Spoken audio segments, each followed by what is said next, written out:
your school was like called a rehab center? Why my school was called a rehab center? Well, I have taken students from LA, Los Angeles, April. We have students from prison. We have students that have been molested. We have students that were domestic violence survivor. We have gays. We have lesbians. We have normal students. We have all different types of students that came. When they came to my school, I created a nice staff. My staff was next to me. And my husband is the other kind of guy who's going to take all these heavy-duty students for rehabbing. The worst he will do is get them out of the school. That's it. I can't take them no more. So we protected those students from my husband. And every time he will say, "Oh, how's John doing?" "Oh, he's doing really good."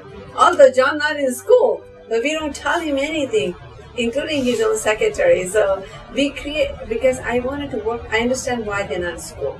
I would call them and I say, "Why are you not in school?" "Oh, I'm so depressed, Miss Munni, today."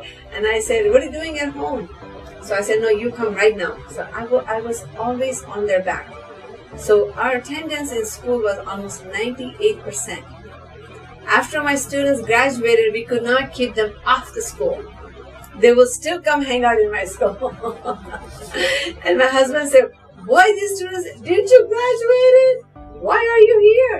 Go home, go to work," like that. But I never did that. So we created a lot of alumni, and very faithful. And who knows, some of my alumni are watching right now. So my heart to your heart, love and peace, and we are one. I love you guys. You're all part of my life. So this is why even the accreditation, when they come to accredit your school, my school was rated #1 as the ideal school for United States. And when my husband got sick in 2008, I sold the school. It was sold in 4 hours for cash because of his reputation. It was sold just like that. People were waiting in the line to buy the school because we had long term of serving. And I've done a lot of work nationally, internationally. I was traveling even at that time a lot, like I'm traveling now. So did you have only one school? Just one school. There's no way I could have the second school. That school actually allowed me, my teachers, I'm so thankful for my teachers, my staff, they allowed us to take 5 vacations a year. Me and my husband, 5 vacations a year. Why? Because my staff could handle it. And our school was a very special place. And that's why we had students from all over United States to come to that particular beauty school. So tell us about your beauty school. My school was very popular. We won all the competition, national, international, especially in California. Today, there's no competition because we took them all. So my hair was all bleached blonde that time, and they will see me and they will say, "Oh my goodness, that blonde is there. She's going to take all the trophies. Oh, she's fixing up all the trophies, you know." But they didn't see what I did with my students. I even helped the students that were competing against my student. And because, you know, and I have won almost 75 trophies, 35 medallions. My biggest trophy we have is 10 foot. I have many 10-foot trophy. Maybe you can show them the picture of my trophy. And so I have a long time serving. And when you serve it, you receive it. And this is a long history of making positive impact. I taught my students how to start from zero money. And a lot of my alumni are salon owners, very successful students. Balanced, calmer, educated, happy. So I change a lot of their lives. I have students quit cigarette. I have students, they become better. They stop smoking and drinking. So I used to make my smoothie, teach them how to, world best smoothie for leaders. So I made good positive change. It was a whole rehab, right? Would you like to come to my school? Yes. Yeah, see? So yeah. Yeah. So what was your contribution in the beauty industry? Well, I have a long-term contribution. I think the major contribution is when the Vietnamese start coming, refugees start coming to California. I visited them and my heart was like, oh my goodness, because these Vietnamese really, they came from village, they have no idea about using even the toilets and grooming and all this stuff. So I asked my husband, can I have them in my school? And he goes, no way, these students, they're going to bring my school down and they're all going to fail. I'm going to close my school and fail. I said, hey, please. So then he said, okay. I brought him to my school. I got him ESL classes, English classes. I gave him etiquettes, manners, how to speak, how to write, how to sit, how to go to the bathroom. So I taught him a lot of manners beside beauty school. And then they could not pass the test because it was a cosmetology test. It was a tough test. We had almost 13 months of training. And most of them could not, and my husband goes, oh my goodness, kick them out, I don't want them. I said, no, it's okay. I said, why can we have a manicuring test to just nails in California? So I had my other friend Jazz, Wanda Roman, Mark, all of these people got together and we had lawyers, we had a lot of legislation. Anyway, so we were very active in promoting and getting a legislation passed in California to have only manicuring tests. After the manicuring test was done, the students could not find a job. And they still could not pass only manicure, they could not do it because still a lot of English. There are a lot of science, there's so onychomycosis, tinea favosa. Those difficult names, right? How even the English speaking is difficult. What do you think about these students? So I went back and then we had a test now in Vietnamese because all the investment we did that time was worth it. My husband thought it was complete waste of time, but I didn't care. We keep investing. And that was a good positive change because today in America, 94, maybe more, salon all over the United States is owned by Vietnamese. Then we passed another legislation. Why can we have a separate licensing? So, well, we were able to do that too. And so when the school, right now you see Chinese, Vietnamese, Taiwanese, and Koreans have taken over the skincare. Now we have Syrian refugees. So I'm working with Syrian refugees because they just came to the United States. So we have 2 families that they are completely independent from all government help. So that's a positive change. So there's a long history and trails behind we all leave.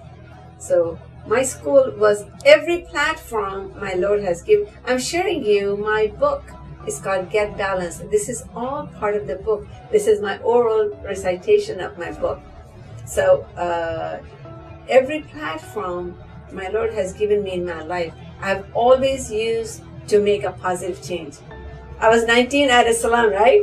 I made a positive change. Then I had my school, I made a positive change. So now I'm a global peace leader, I'm making a positive change. So there's a long history because I'm destined to be a global peace leader. But what was the best moment in these 44 years? And the best moment I had many. Every moment I have is the best moment. Even when I was getting abused, I felt like it was very good for me because it made me find my purpose. So it's every moment I'm in is my best moment. I watch my movie, then I go to the next moment. See, right my moment, all of you guys are here. So my moment is with you. I didn't plan for this at all. You came from nowhere. Look at, she's not even a professional. She's a young kid here talking to me, wants to know more about me. So I'm here recording my Get Balanced book. And I didn't say past tense, balance. I said get balanced. That means stay in the moment, be balanced right here. So this is why I made it singular. great balance. How did you serve unfortunate students? How did I serve my unfortunate student? Well, I have served unfortunate since I was very young. As you can see, I've shared all my thing, and I gave them confidence and I gave them talent. I gave them skill and I gave them alignment here. Because as I told you, the body and soul needs to be aligned. So I'll share this with you. One of my students, that she was coughing a lot. A beautiful Irani girl, beautiful. She was coughing and she was smoking. And I started teaching skincare. When I was talking about skincare, I really emphasized so much about smoking. I showed them film, all the detail. And something happened to her that she quit cigarette. So, and her husband like, Miss Munni, what did you do? Then my wife quit cigarette. She went to rehab. Didn't work. Nothing worked. Because she was not aligned. When her body and soul, she was able to align. I started teaching meditation. So she was able to quit, and she's not the only one. Numerous students came over my 39 years of my service in beauty industry, where people have stopped smoking, stopped drinking, aligning. So this, because everything I do is I actually live. Everything you see on my social media is brand new, by the way. It's all about me, what I have done in my life. So why do you believe in this service? Sir, why do I believe in service? We are all here in this world, okay? And God do not need you to pray. Yes, God, He needs you to serve. We are all here to serve. And who, I don't know. I'm here to serve, so I know. So everybody that comes in my life, I serve. So when you serve, you receive it. And your body is content because you're serving. First, you must serve your body. I eat right food, I exercise, I do qigong, I do meditation every day. So I have to serve me, then I can serve you. See, if I'm not aligned, my energy is very negative. So whatever I'm saying, the message doesn't go there. What was your purpose of your school? The purpose of my school, for one thing, I use for me. Before, the purpose of my school with my husband was one thing: make money and get rich. That was his purpose. So guess what? He has 37 students. I came on board. I didn't care for money. I would teach my students 6 o'clock in the morning. I'll go to my school. I will eat lunch and teach somebody. I will stay there 10 o'clock. I never charge any of my students. I tutor my students. So I started serving the student, and guess what? My school was jam-packed. Full. We never advertised. Our advertisement like only this big. We had from families, like 30 people from the family. One by one, they keep coming for generation for my school. So every business, I want you to listen to me very carefully. Everybody wants to make money. Okay. My objective in my life was to serve. Even when I was young, my mom used to say, oh my goodness, what is she going to do in her life? You know, what kind of job is this, philanthropy? But I was able to sustain. I was able to settle very early. And every platform I have served. So every business do good when you have a purpose. That's why most of the business do not do good, because they have no purpose. No purpose, it doesn't count. So every business you have, I want you to think about how can I use my platform to serve? So this is the secret of my success. It's nice. Thank you so much. Thank you. Thank you so much for having me. So stay tuned, and we're going to continue with Get Balance.